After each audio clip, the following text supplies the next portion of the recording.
আমার মা বোনেরা, আমার ভাইয়েরা, নবীজি নারীর যে অধিকার দিয়েছেন এই পৃথিবীতে এত বড় অধিকার আর কেউ দেয় নাই। জোরে বলেন সুবহানাল্লাহ।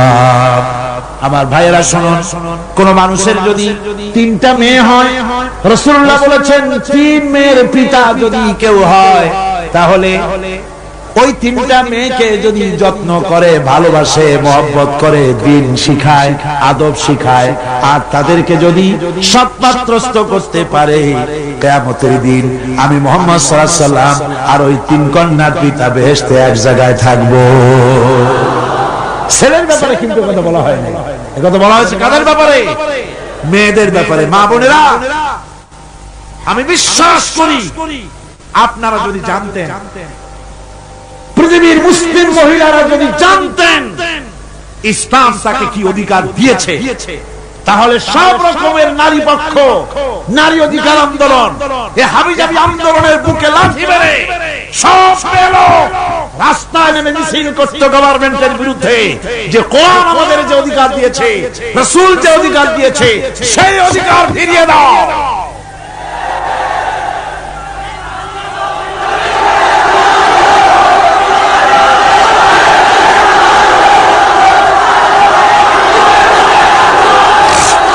আমার বন্ধুগণ, রাসূলুল্লাহ বলেছেন, ভালো করে শুনেন, রাসূলুল্লাহ বলেছেন মেয়েদেরকে গালি দিও না। অনেক লোক আছে মেয়েদেরকে গালি দেয়, কন্যাকে গালি দেয়। হুজুর বলেছেন মেয়েদের গালি দিও না, কারণ আমি মুহাম্মদ সাল্লাল্লাহু আলাইহি ওয়াসাল্লাম মেয়েদের পিতা, আমি মেয়েদের পিতা। সুবহানাল্লাহ, সুবহানাল্লাহ। ভাইরা, হুজুরের বেঁচে ছিল কারা? ছেলেরা না মেয়েরা? কোন আপনারা কারা বেঁচে ছিল? সব ছেলেরা মারা গেছিলেন, ঠিক না? একটা হাদিস আপনি আমাকে দেখাতে পারবেন না, এমন একটা হাদিস নাই ছেলেরা মরে যাওয়ার পর হুজুর দুঃখ করে একদিন মুনাজাত করেছেন, আল্লাহ সব ছেলেগুলো নিয়ে গেল, আমার একটা ছেলে দাও। একটা হাদিস, একদিনের জন্য রাসূলুল্লাহ দোয়া করেন না। মেয়েতেই সন্তুষ্ট ছিল। মেয়ের কথা হুজুর বলেছেন, মেয়ের কথা বলেছেন, যখন তোমরা বাইরে যাবা, বিদেশে যাবা, বাজারে যাবা, কিছু না কিছু উপহার নিয়ে আসবা বাড়ি, আর উপহার এনে আগে দেবা মেয়েকে। সুবহানাল্লাহ। আগে কারে? মেয়েকে। সেই মেয়েরা আজ সমাজে সবচাইতে বেশি অবহেলিত, ঠিক কিনা কন? মেয়েটা একটু বড় হলেই আর একটা ছেলে যখন জন্মগ্রহণ করে, তখন এই ছেলেটারে কোলে নিতে নিতে ওর কাম সারা হয়ে যায়। তারপর বাড়িতে ভালো রান্না বান্না হলে ছেলের কিসমতে মুরগির কলিজা, মুরগির ভালো অংশ, মাছের মাথা, সব ছেলে, মেয়ের কিসমতে হয় না। কথা ঠিক কিনা? ঠিক কিনা? এরপরে যদি রোগ হয়, মেয়েকে, মেয়ের অসুখ হয়েছে, ধৈর্য ধরতে তাকে নসিহত করা হয়, আর ছেলের অসুখ হওয়ার সাথে সাথে ডাক্তার 15টা বাড়িতে চলে আসে, ঠিক কিনা? এই বৈষম্য ইসলাম করেনি, আপনারা করেছেন, সমাজ করেছে। এই বৈষম্য ইসলাম করে। আমার বন্ধুগণ, মেয়েদের মর্যাদা কত বেশি, আল্লাহ রাসূল কত মর্যাদা দিয়েছেন নারীকে, মেয়েদেরকে কত মর্যাদা দিলেন। এই মেয়ে, তার কিসমতে বাড়িতে এই অবস্থা হলো। তারপরে যখন বড় হলো, বিবাহ দেওয়ার সময় বাপে করলো কি? বাপ বিবাহের সময় মেয়েকে একটা পালঙ্ক দিল, সোফা সেট দিল, কাপড় চোপড় দিল, সোনা দানা দিল, বাস বাসানির মতো একটা আসসালামু আলাইকুম দিয়ে দিল, যাও। জমির ভাগ দিল না, বাড়ির ভাগ দিল না, ব্যবসার ভাগ দিল না, জমি বাড়ি টাকা পয়সা সবকিছু ছেলেদের নামে লিখে দিল। মেয়েটাকে জন্মের মতো ব্যবসার টাকা দিয়া, বাড়ি দিয়া বঞ্চিত করে দিল, ঠিক কিনা? ঠিক কিনা? এরপরে হাজী শাহ মক্কা শরীফ গেছে, মায়ের ঠগাইছে, জন্মের ঠগাই। মক্কা শরীফ থেকে হজ করে আসা 15 হাত লম্বা জামাটা গায়ে দিয়ে আসছে। এরপরে মক্কা শরীফের জায়নামাজের উপরে সেজদা দিয়া মুনাজাত করে কয়, আল্লাহ আমি যেন দোজখে না যাই, আমারে বেহেশতে দিও। ফেরেশতারা কয়, পাজি তুই মর আগে জন্মের বেহেশত করে খায়। মেয়েরে ঠকাইছিস, বোনের ঠকাইছিস, ফুপুকে ঠকাইছিস, দেশটা তো সোজা, তোর মামু বাড়ি। মেয়েকে ঠকানো যাবে না। ছেলের যে অধিকার আছে মেয়েরও সে অধিকার আছে। এই অধিকারের কথা কোরআনে বলা আছে নাই? চিল্লায় বলেন নাই? আছে। মেয়ের অধিকার আদায় করেন। আপনার ধানি জমি থেকে তার অংশ দিবেন, আপনার বাড়ির জমিন থেকে অংশ দিবেন, আপনার ব্যবসার টাকার অংশ দিবেন। ছেলেও আপনার, মেয়েও আপনার। আপনার নামাজ, রোজা, হজ, যাকাত, তাহাজ্জুদ কাজে লাগবে না যদি মেয়েকে ঠকান। ইসলাম নারীকে অধিকার দিয়েছে। এই মেয়ে কদিন পরে আরেকজনের বউ হয়ে গেল। বিবাহের সময় দেখেন অধিকার কার বেশি? সুবহানাল্লাহ।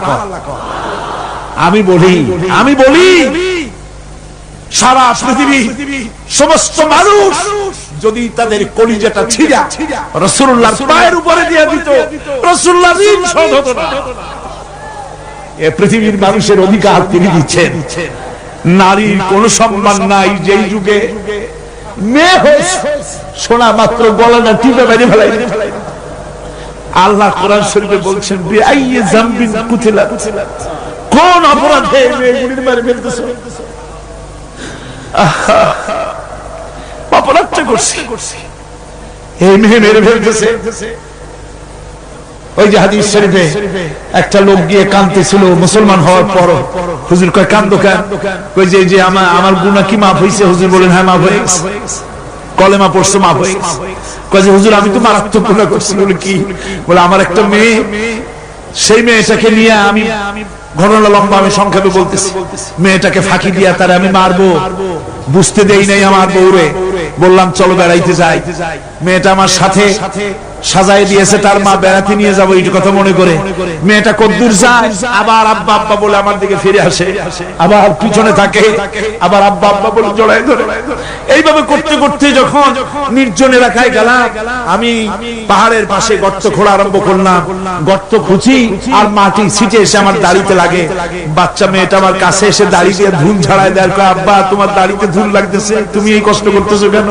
মেয়ে তো বোঝে না যে আমি তার জন্য কবর খুঁজতেছি। কবরটা খোঁড়া হয়ে যাওয়ার পর মেয়েটারে বান্ধা শুরু করলাম। মেয়ে এখন কাঁদতেছে, বাবা আমার বান্ধব কেন? আমি তারে বাঁধা জোরে ওর মধ্যে নিক্ষেপ করে দিলাম। মেয়েটা গর্তের মধ্যে বসে চিৎকার করে বলছে, আব্বা তুমি আমারে বাঁচতে দাও, আমি তোমারে বাপ বলে সমাজে হেয় করবো না, আমি ভিক্ষা করে খাবো, আমারে বাইরো না। বলছি আর রাসূলুল্লাহ, আমার মনে দরদ আসলো না। আমি একটা পাথর উঁচু করে আমার মেয়ের বুক লক্ষ্য করে জোরে মেরে দিলাম। বুকটা ফেটে রক্ত ফিনকি দিয়ে উঠলো, আর মেয়ের বুক থেকে আওয়াজ বেরোলো, আব্বা।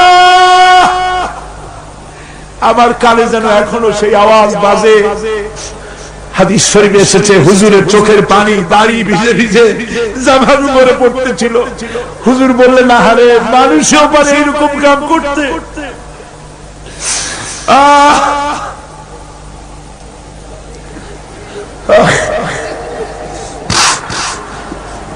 পৃথিবীতে নারীর যখন কোন সম্মান ছিল না, মর্যাদা ছিল না, সেই সময় আমার রাসূল, আমার বিশ্বনবী নারীদেরকে সম্মানের হাত ধরে গর্তের ভিতর থেকে উঠায়া রানীর সিংহাসনে বসায় দিলে।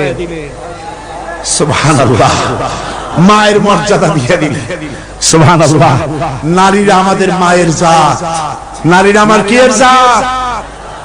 মায়ের জাত।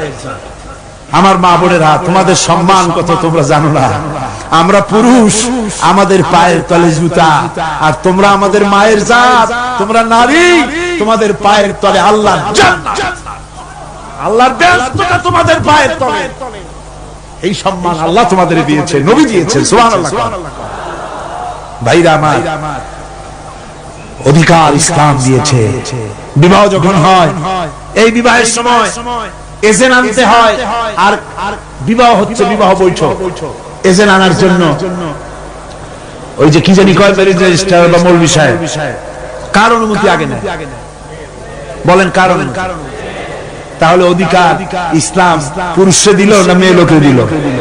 আগে মেয়ে লোকের কাছে যাও, মেয়েটাকে জিজ্ঞেস করো সেই বিবাহে রাজি আছে কিনা।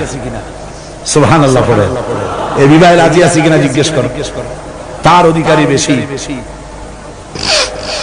এরপরে এই বিবাহে করার ব্যাপারে কত বৈষম্য।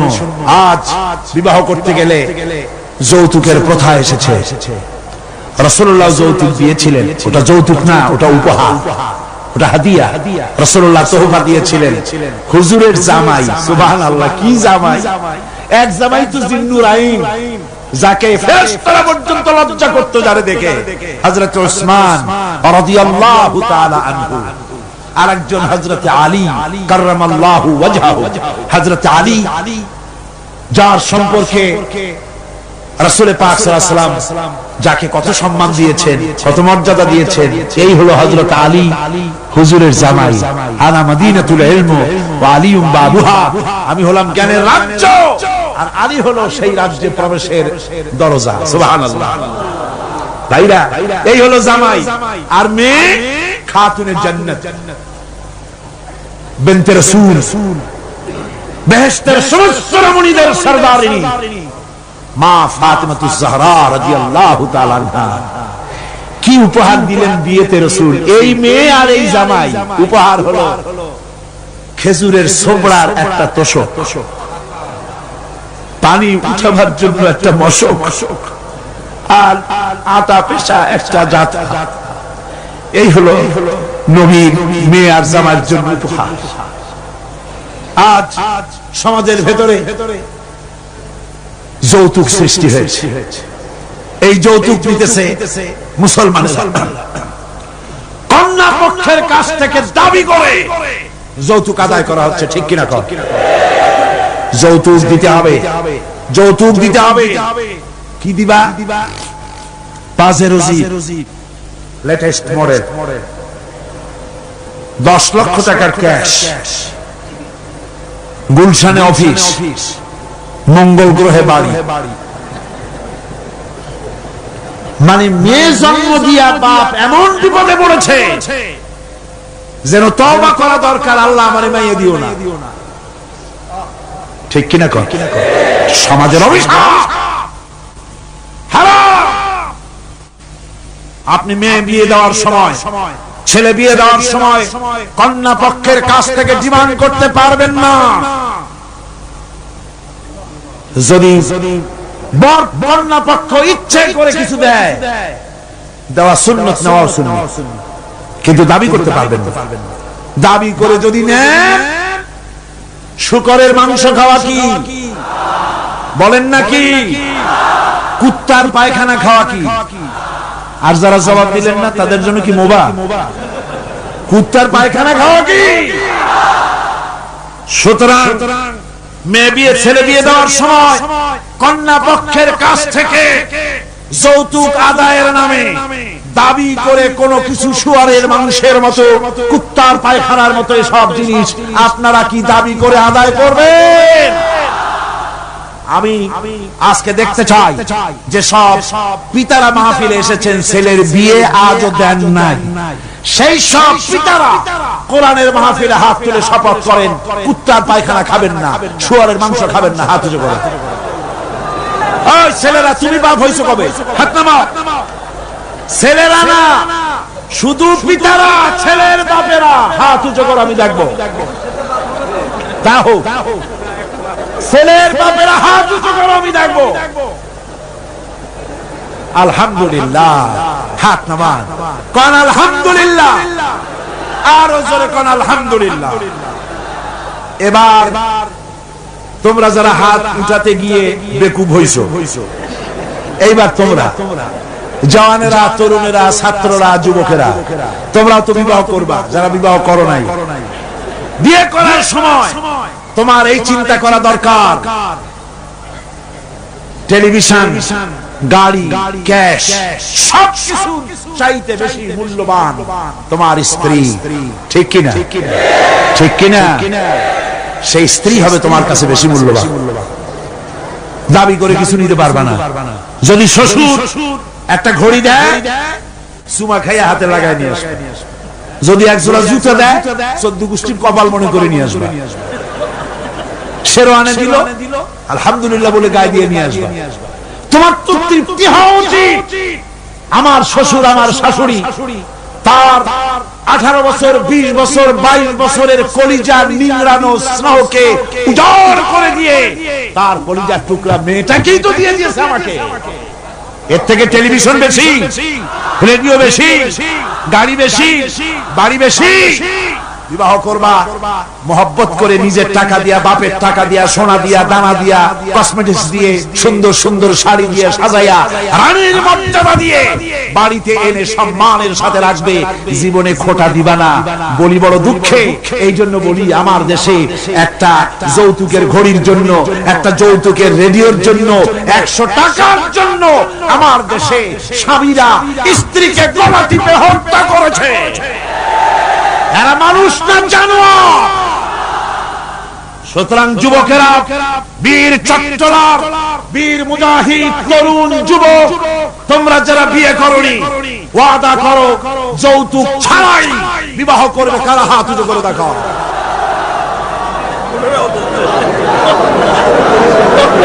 বুড়ারা হাত তুললে তো মনে হয় না আবার বিয়ে করতে চায়। বুড়ারা না, জওয়ানেরা। জওয়ান বসো বসো বসো বসো। আলহামদুলিল্লাহ, জোরে কোন আলহামদুলিল্লাহ, আরো জোরে কোন আলহামদুলিল্লাহ। আমি তো দাঁড়াইতে বলি নাই, আমি তো দাঁড়াতে বলি নাই। ভাইরা দাঁড়ালেন কেন? বলছি দোয়া কবুলের রাত, দোয়া করিয়া যান। বসেন, কেউ দাঁড়িয়ে থাকেন না, সবাই বসেন। আর জোরে সরে একটুখানি দরুদ পড়েন। সালাতুন ইয়া রাসূলুল্লাহ আলাইকুম, সালামুন ইয়া হাবিবাল্লাহ আলাইকুম। মোহব্বত দিয়ে কোন সালাতুন ইয়া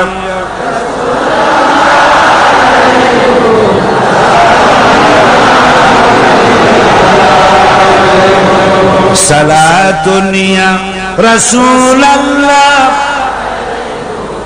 সালামুন ইয়া হাবিবাল্লাহ আলাইকুম। ভাইরা আমার, আমি খুব খুশি হয়েছি, আল্লাহ খুশি হয়েছে। বল আলহামদুলিল্লাহ। আজকের মাহফিল সার্থক। আপনারা বিশ্বাস করেন আগামী জাতীয় নির্বাচনে যে পার্লামেন্ট তৈরি হবে, সেই পার্লামেন্ট যদি কোরআনের পার্লামেন্ট হয়, তাহলে যৌতুক বিরোধী বিল পাস করে যৌতুক প্রথার উপরে ছাতা বেড়ে বঙ্গোপসাগরে আমরা নিক্ষেপ করবো ইনশাআল্লাহ।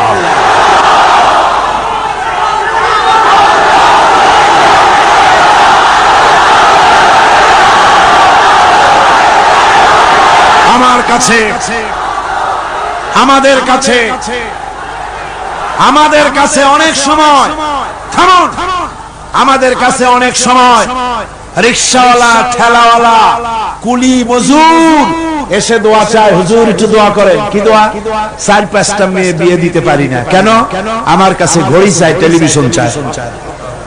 দুঃখে লজ্জায় অস্থির হয়ে যায়। আহারে, লোকটা ঠেলা গাড়ি চালায়, রিকশা চালায়, ওর কাছে চাই টেলিভিশন আর ঘড়ি। ওটা কি মানুষ? কুত্তার চাইতেও নিকৃষ্ট। এই যৌতুক প্রথা যদি বন্ধ হয়ে যায়, জিনা কমে যাবে, বিবাহ সহজ হয়ে যাবে। ঠিক কিনা গণ? বিবাহ সহজ হয়ে যাবে। ভাইরা আমার, এরপরে বিবাহ হয়ে গেল, স্বামী স্ত্রীর ভিতরে মহব্বত হতে হবে। একটা জিনিস মাঝখানে আমি বলে নেই, সেটা হলো এই শাশুড়ি আর পুত্রবধূর ঝগড়া, সাপে নেউলে অবস্থা, একটা চিরন্তন অবস্থা। অবশ্যই এগুলি চিত্তগঙ্গে নাই, আছে। শাশুড়ি মনে করে ছেলে যখন বিয়ে করলো, হায় রে হায়, এত কষ্ট করে ছেলেটারে মানুষ করলাম, পুরা ছেলেটারে দখল করে ফেললো বউ। আমি শাশুড়িরা যারা আসছেন আজকের মাহফিলে, শাশুড়িদের উদ্দেশ্যে বলি, নিজের মেয়ের হাজারো অপরাধ সহ্য হয়, পুত্রবধূর এক চুল পরিমাণ অপরাধ আপনার সহ্য হয় না। এটা ঠিক নয়। আপনি পুত্রবধূকে নিজের মেয়ের মতো দেখুন, আর পুত্রবধূরা তারাও নিজের শাশুড়িকে মায়ের মতো দেখুন আর মনে মনে ভাবুন চিরকাল আপনি পুত্রবধূ থাকবেন না, আপনিও শাশুড়ি হবেন। আপনার শাশুড়িকে যদি মায়ের মতো যত্ন আপনি করেন, তাহলে আপনার পুত্রবধূর কাছ থেকে আপনিও মায়ের যত্ন পাবেন। আর এই ঝগড়া যদি থাকে, সংসার কিছুতেই ভালো থাকতে পারে না। গেল শাশুড়ি পুত্রবধূ, এবার স্বামী স্ত্রী। স্বামী স্ত্রীর ভিতরে মহব্বত আল্লাহর এক নিয়ামত, কোন আলহামদুলিল্লাহ। হযরত আয়েশা সিদ্দিকা রাদিয়াল্লাহু তাআলা আনহা বলেছেন, রাসূলুল্লাহর ঘরের ভিতরে কোনো দৌলত ছিল না, কিন্তু ঘরটা মহব্বত দিয়ে ভরা ছিল। আমি গ্লাসে পানি পান করে গ্লাসটা যখন রেখে দিতাম, যেখানে আমি ঠোঁট লাগাইয়া পান করতাম, আমার নবী গ্লাসের সেই জায়গায় পা মুখ লাগাইয়া পানি পান করতেন। আমার দেশে বহু স্বামী আছে, স্ত্রী বিয়ে করছে তো মনে করে যে আমি তো নওয়াবজাদা নসরুল্লাহ খান, আর বউ সারাদিন তুমি কাজ করবে। কেন সারাদিন বউ কাজ করবে? আপনি একটু কাপড়টা ধুইতে পারেন না? আপনি একটু তার থালা বালিটা ধোয়ার ব্যাপারে একটু সাহায্য করতে পারেন না? আপনি একটু তরকারি কোটার ব্যাপারে যেটা আপনি পারেন একটু সাহায্য করতে পারেন না? ঘরটা একটু আপনি গুছাইতে পারেন না? আপনি কোন বড় লাটের বড় লাট? এবার শুনুন রাসূলুল্লাহর আচরণ। হযরত আয়েশা বলেছেন, আল্লাহর নবী দিনের কাজ করে যখন ঘরে ক্লান্ত শ্রান্ত হয়ে ফিরেছেন, এসে দেখেছেন আমার রান্না তখনও শেষ হয় নাই। নবীজি ক্ষুধার্ত ছিলেন, ক্লান্ত ছিলেন, আমার রান্না তখনও হয় নাই দেখে নবীজির চক্ষু লাল হয় নাই, ভ্রু কুঞ্চিত করেন নাই, বিরক্তির ভাব দেখান নাই, ভর্ৎসনা করেন নাই, বরং আমার পাশে বসে তরকারি কুটে অথবা রুটি সেকে আমাকে সাহায্য করেছে। এই ছিল আমার রাসূল। নারীদের প্রতি সহনশীল হও, নারীদেরকে সম্মান করো। চট্টগ্রামের তরুণ যুবকদের বলি, কলেজ বিশ্ববিদ্যালয় হাই স্কুল মেয়েদের যখন ছুটি হয়, নির্লজ্জের মতো কলেজের গেটে মহিলা স্কুলের সামনে দাঁড়ায় থাকো কেন? ঠিক কিনা কও? তোমাদের জ্বালায় মেয়েরা নিরাপদে হাঁটতে পারে না। তুমি মেয়ের লোককে যখন দেখো, পরের একটা মেয়ে, তুমি ভাবতে পারো না এটা আমার মা, এটা আমার বোন? এইরকম চোখে দেখো। নারীকে সম্মান করো। মহিলা স্কুল মহিলা কলেজের সামনে ভিড় করো না, তাদের সহজে যাতায়াত করতে দাও। এটাই ইসলাম বলে। বউকে সাহায্য করো, স্ত্রীকে সম্মান করো, মর্যাদা দাও, সমান অধিকার। তবে এক জায়গায় স্বামীর অধিকার একটু বেশি। সেটা কোথায়? তিরমিজি শরীফের হাদিসে এসেছে, একবার আল্লাহর নবী এক পাহাড়ি এলাকা থেকে যাচ্ছিলেন, জঙ্গলের এক উট এসে নবীজির পায়ের উপরে সিজদায় পড়ে গেল, পায়ের উপরে চুমো খেলো। সাহাবায়ে কেরাম বললেন, ইয়া রাসূলুল্লাহ, পাহাড়ের উট হুজুরের পায়ে সিজদা দিয়া ধন্য হয়ে গেল। হুজুর যদি অনুমতি দিতেন, আমরাও হুজুরের কদমে সিজদা দিয়া ধন্য হয়ে যেতাম। নবীজি বলেন, মানুষ মানুষকে সিজদা করা হারাম। আমি যদি মানুষ মানুষকে সিজদা করার জন্য যদি পারমিশন দিতাম, তাহলে দুনিয়ার সমস্ত স্ত্রীদেরকে বলতাম তারা যেন তার স্বামীর সিজদা দেয়। স্বামীর মর্যাদা এখানে বেশি। রাসূলুল্লাহ আরো বলেছেন, কোন স্ত্রীর মউত হয় যদি এমন অবস্থায় যে তার স্বামী তার প্রতি খুশি ছিলেন, আল্লাহ রাসূল বলেছেন মেয়ে লোকটি সোজা আল্লাহর জান্নাতে চলে যাবে। স্বামীর মর্যাদা এখানে বেশি। স্বামীকে লক্ষ্য রাখতে হবে, উভয়ের অধিকারের প্রতি যত্নশীল হতে হবে।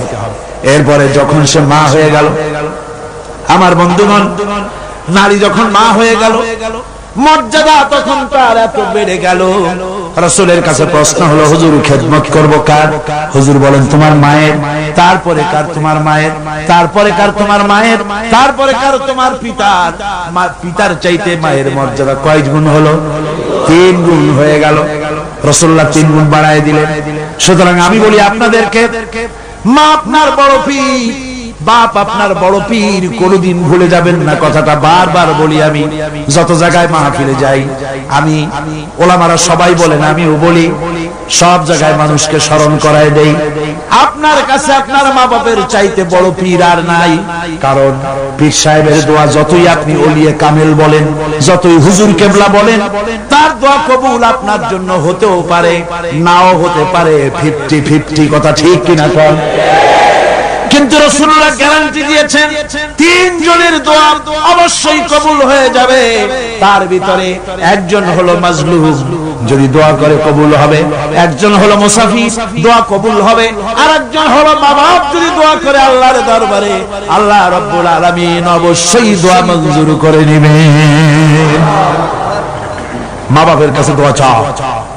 ভাইরা মনে কিছু করবেন না, আপনি আপনার হুজুর কেবলারে দাওয়াত করিয়া বিরিয়ানি খাওয়াবেন, খুশি করতে পারবেন না, যেহেতু এর আগে উনি আরেক জায়গা দিয়া 4-5 পদের বিরিয়ানি খাইয়ে আসছে। আপনি হুজুরকে 5,000 টাকা দিয়ে খুশি করতে পারবেন না, যেহেতু হুজুর আরেক বড় লোকের কাছ থেকে 50,000 টাকা হাদিয়া পাইছে। আপনি একটা শাল দিয়া হুজুরকে খুশি করতে পারবেন না, যেহেতু অনেক দামি শাল হুজুরকে আরেকজনে হাদিয়া দিয়েছে, ঠিক কিনা?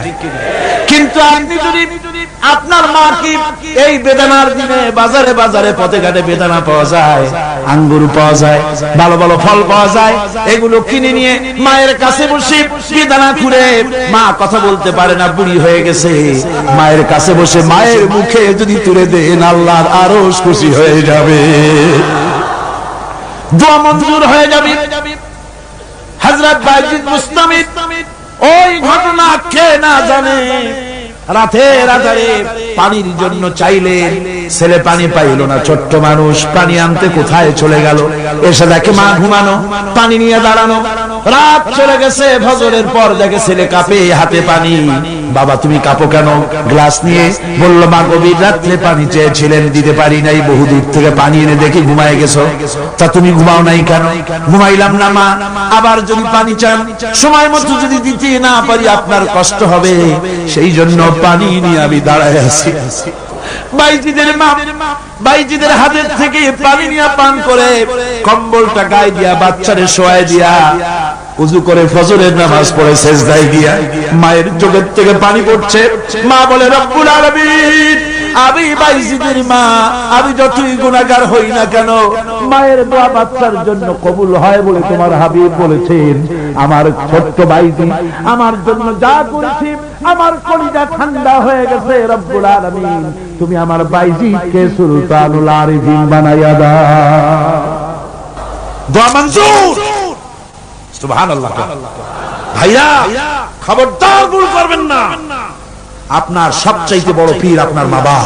সবচাইতে বড় পীর কে? আমি এবার বোনেদের ব্যাপারে, আমার বোনেদের ব্যাপারে শেষ কথা বলবো। ইসলাম আপনাকে অধিকার দিয়েছে লেখাপড়া করার, প্রশাসনিক দায়িত্বশীল হওয়ার অধিকার আছে, আর্মিতে যাওয়ার অধিকার আছে, সব অধিকার আছে পুরুষের। যত অধিকার ইসলামী রাষ্ট্রে আপনার তত অধিকার, কোনটা খাটো নাই। তবে ক্ষেত্র ভিন্ন, পর্দার সাথে থাকতে হবে। রাসূলুল্লাহ আল্লাহ পাক বলেছেন, এমন একটা চাদর পরো যেই চাদরটা পরলে মাথাটা, গলাটা, বুকটা ঢেকে যায়, এমন চাদর পরো। ব্যাংকে চাকরি করা যাবে, অফিসে চাকরি করা যাবে, কলেজে বিশ্ববিদ্যালয়ে চাকরি করা যাবে, ব্যবসা করা যাবে, সব করা যাবে, তবে পর্দার ভিতরে থেকে। বেপর্দা হলে পরে জাহান্নামে যাওয়া লাগবে। জোরে কোন নাউজুবিল্লাহ। পর্দার সাথে আপনাদের থাকতে হবে। আমার মা বোনেরা চাদর পরে, বোরখা পরে, বোরখার চাদর ছেড়ে দিয়েন না। দেখবেন একটা জিনিস লক্ষ্য করেন, বোরখা নাই, মাথার চুল টুল ছেড়ে দিয়ে লিপস্টিক লাগাইয়া মেকআপ করে, তারপরে যদি কোনো দোকানে যান মার্কেটিং করতে, সেলসম্যান দেখেই কবে, আপা আসেন আসেন, ভাবি সাহেব আসেন। আর যদি একটা বোরখা পরে যান, বলবে খালাম্মা বসেন। একটা অজানা একটা পুরুষ আপনার আপা কইলো, ভাবি কইলো, এতে মজা না? আপনাকে খালাম্মা বলে সম্মান করলো, সম্মান করতে হয়। সুতরাং বোরখা পরে, চাদর পরে। ইসলাম আপনাকে যে বোরখা পড়তে বলেছে, চাদর পড়তে বলেছে, আপনার সম্মানের জন্য, আপনার মর্যাদার জন্য। মা বোনদের ব্যাপারে সর্বশেষ কথা, অনেকের বাড়িতে চাকর চাকরানি থাকে, কাজের মেয়েরা থাকে, কাজের ছেলেরা থাকে, থাকে না? থাকে না? অনেক বাড়িতে কাজের মেয়ে লোক, কাজের লোক থাকে, কিন্তু গৃহকর্ত্রী এই কাজের লোকগুলির উপরে, চাকর চাকরানির উপরে এত জুলুম করে যে জুলুম মধ্যযুগেও ছিল না। ঠিক কি না? কোথায় কোথায় মারধর করে, নিজেরা যা খায় তার থেকে নিম্নমানের খাবার দেয়, ভালো শোবার পায় না, ভালো খাবার পায়। আর মার তো আছে। আমার মা বোনেরা, তিরমিজি শরীফের হাদিস শুনুন, আল্লাহর নবী বলেছেন, শ্রমিকের উপরে, কাজের লোকদের উপরে যে অত্যাচার করবে, অধিকার আদায় করবে না, কিয়ামতের দিন সে আল্লাহর জান্নাতে যেতে পারবে না।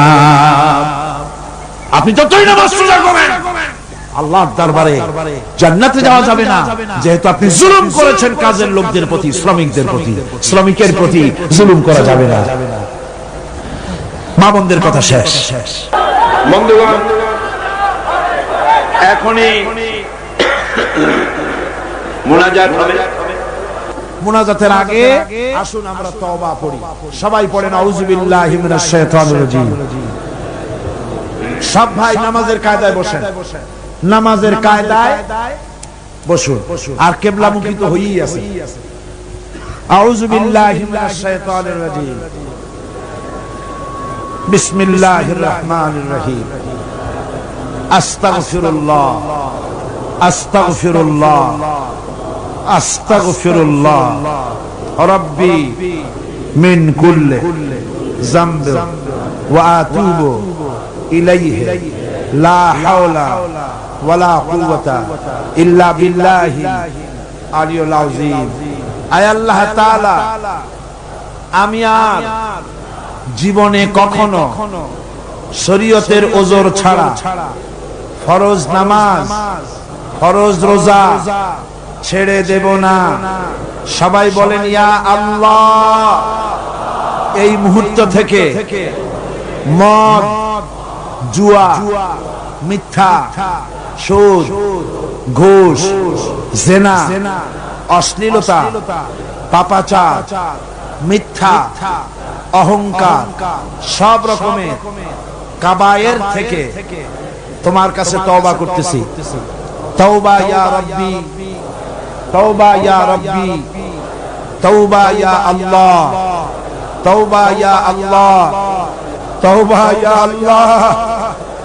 লা ইলাহা ইল্লাল্লাহু মুহাম্মাদুর রাসূলুল্লাহ। আশহাদু আল লা ইলাহা ইল্লাল্লাহু ওয়াহদাহু লা শারীকা লাহু ওয়া আশহাদু আন্না মুহাম্মাদান আবদুহু ওয়া রাসূলুহু। আল্লাহুম্মা আমিন।